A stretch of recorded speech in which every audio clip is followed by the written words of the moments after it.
Welcome back student. This is me Hamid Khan and you're watching my channel Hamid Biologist.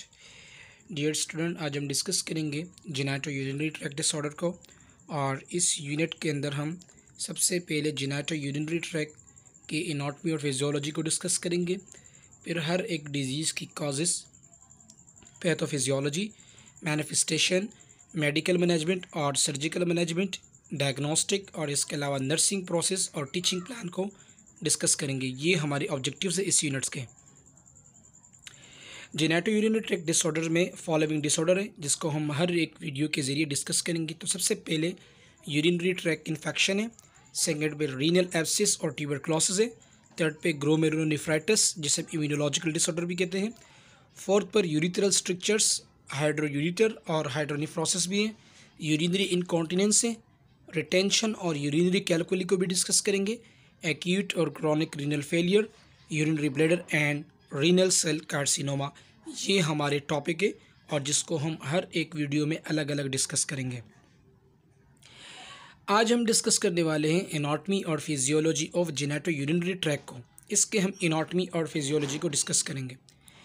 अगर genito urinary tract की anatomy और physiology की बात करें तो सबसे पहले पेयर ऑफ किडनी की बात करेंगे। जी, पेयर ऑफ किडनी को हम फिल्ट्रेशन सेंटर भी कहते हैं और ये डोर्सल साइड पर, डोर्सल से मुराद बैक साइड पर, पेरिटोनियम के बैक साइड पर मौजूद होता है और 12 वर्टिब्री जो वर्टिब्री होती हैं यानी कि वर्टिब्रल कॉलम के अंदर जो मोहरे होते हैं उसके 12 मोहरे पर यानी कि 12 वर्टिब्री के साथ किडनी सिचुएटेड होते हैं। और इसके अलावा ये रीनल आर्टरी और रीनल वेल पर मुश्तमिल होते हैं और एक ड्रेनेज होती है जिससे हम यूरिटर कहते हैं। यूरिटर में यूरिन की ड्रेनेज होती है। दो हिस्से होते हैं किडनी के, मोस्ट आउटर पार्ट को हम रीनल कॉर्टेक्स कहते हैं, मोस्ट इनर पार्ट को हम रीनल मेडुला कहते हैं और इसके ऊपर त्रिकोण शेप के स्ट्रक्चर होते हैं जिसे हम पिरामिड्स कहते हैं और इस पिरामिड्स के अंदर स्पेशल सेल होते हैं जिसे हम नेफ्रॉन कहते हैं। और इसकी डेफिनेशन ये है कि किडनी की बुनियादी सेल यानी कि structural and functional unit of kidney is called nephron. इसके अलावा किडनी को मोस्ट आउटर पार्ट यानी कि जो प्रोटेक्टिव लेयर है वो फिब्रस कैप्सूल होता है जो कि फिब्रोब्लास्ट सेल पर मुश्तमिल होता है जिसने किडनी को कवर किया होता है। किडनी ब्लूइश रेड स्ट्रक्चर होता है जो कि पेरिटोनियल कैविटी के बैक साइड पर, रिट्रोपेरिटोनियल कैविटी से हम कहते हैं, वहाँ पर मौजूद होता है और 12 थोरेसिक वर्टिब्री के साथ बिल्कुल जुड़ा होता है।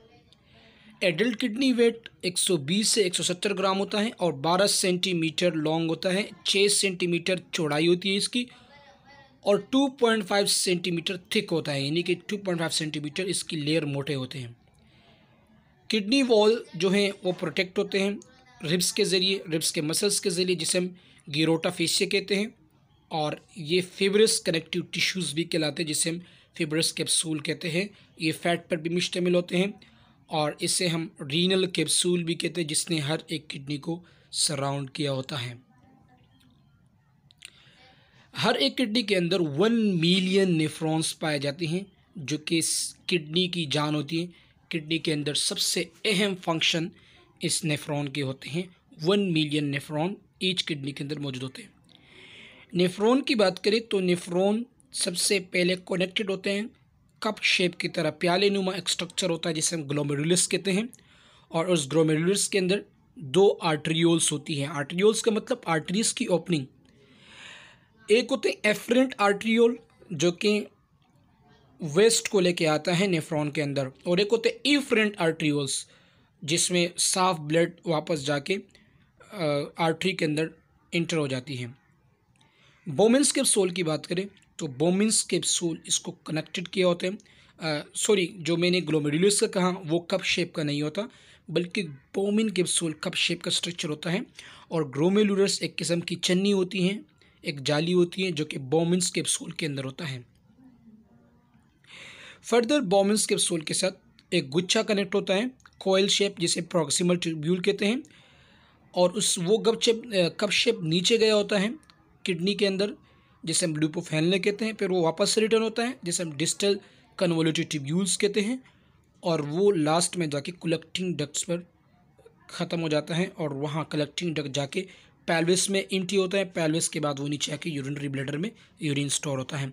तो डायग्रामेटिकली हम समझेंगे। सबसे पहले हम बाउमन्स कैप्सूल की बात करेंगे।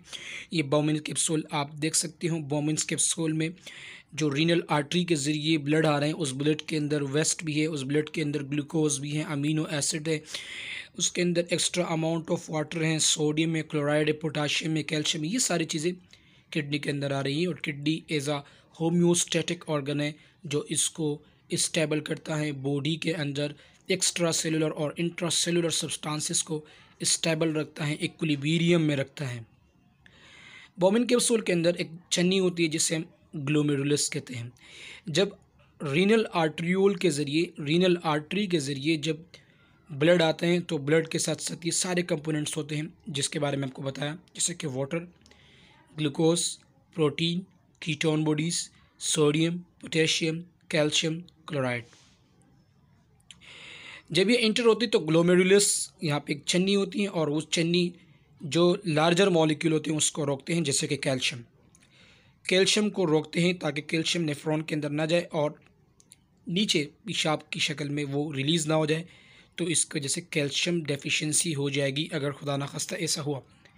खैर, अगर यहाँ से ग्लोमेरुलस के ज़रिए चला भी गया तो आगे हार्मोनल सिस्टम होता है जो उसको रिअब्जॉर्ब करता है, लेकिन ये फर्स्ट अटेम्प्ट होता है जो कुदरती तौर पर अल्लाह ताला ने मैकेनिज़्म बनाया होता है। यहाँ पर एंटीरियर जो आर्ट्रियोल होता है, ये आर्ट्रियोल जिसे हम एफरेंट आर्ट्रियोल्स कहते हैं, ये अंदर जाता है और ये एफरेंट आर्ट्रियोल्स नीचे पूरे नेफ्रॉन के बाहर सराउंड होता है एक नेटवर्क की तरह। ये जो नीचे आपको नज़र आ रहा है इसे हम ल्यूपोफेनले कहते हैं और जिसमें के ऊपर कैपिलरी नेटवर्क होता है। ये वापस रिटर्न हो जाते हैं और डिस्टल कन्वोल्यूटिव ट्यूब्यूल्स के पास दोबारा कॉइल बनाता है और यहाँ पर इसके अपने रिसेप्टर्स होते हैं, स्पेशल हार्मोन्स आते हैं। एंटी डायूरेटिक हार्मोन्स हो गया, एल्डोस्टेरोन हार्मोन हो गया, पैराथ हार्मोन हो गया जो सोडियम को रिअब्जॉर्ब करते हैं, एक्सेस वाटर को रिअब्जॉर्ब करते हैं, कैल्शियम को रिअब्जॉर्ब करते हैं। उसके बाद जब बिल्कुल प्योर यूरिन बन जाता है जिसमें कोई न्यूट्रिएंट्स नहीं होता, कोई ग्लूकोज नहीं होता, कोई कैल्शियम नहीं होता, वो जाके यूरेटर के अंदर, जिसे हम कलेक्टिंग डक्ट कहते हैं, कलेक्टिंग डक्ट के अंदर खाली हो जाते हैं और फिर पेल्विस को कलेक्टिवली 1 मिलियन नेफ्रॉन से ईच टाइम में पेल्विस को कलेक्ट करता है और पेल्विस जाके यूरेटर में एम्प्टी होता है, यूरेटर जाके यूरिनरी ब्लैडर के अंदर उसको स्टोर करता है और यूरिनरी ब्लैडर पर यूरिथ्रा के ज़रिए पेशाब खारिज कर देता है। यूरिन नेफ्रॉन के अंदर बनते हैं जो कि यूरेटर में आते हैं। यूरेटर में आने के बाद ये ब्लैडर के अंदर स्टोर हो जाता है। यूरेटर की बात करें तो यूरेटो एक नैरो, एक बारीक से पाइप होता है, मस्कुलर ट्यूब होता है जो कि 24 से 25 सेंटीमीटर लॉन्ग होता है, 30 सेंटीमीटर तक लॉन्ग होता है और lower portion of renal pelvis से अराइज होता है और ब्लैडर के साथ कनेक्टेड होता है। फंक्शन ऑफ किडनी की बात करें तो सबसे पहला फंक्शन यूरिन फॉर्मेशन है, सेकंड में वेस्ट प्रोडक्ट की एक्सक्रीशन है, किडनी का काम है। थर्ड में इलेक्ट्रोलाइट्स को रेगुलेट करता है, एसिड बेस्ड बैलेंस को रेगुलेट करता है, वाटर बैलेंस को कंट्रोल करता है, ब्लड प्रेशर को कंट्रोल करता है, रीनल क्लियरेंस करता है और इसके अलावा रेड ब्लड सेल की प्रोडक्शन करता है। एक हार्मोन रिलीज़ होती है और जिसे हम एरिथ्रोपोइटिन कहते हैं। विटामिन डी की सिंथेसिस करते हैं एक्टिव फॉर्म में और इसके अलावा प्रोस्टाग्लैंडिन्स एक हार्मोन है जो किडनी सीक्रेट करती हैं।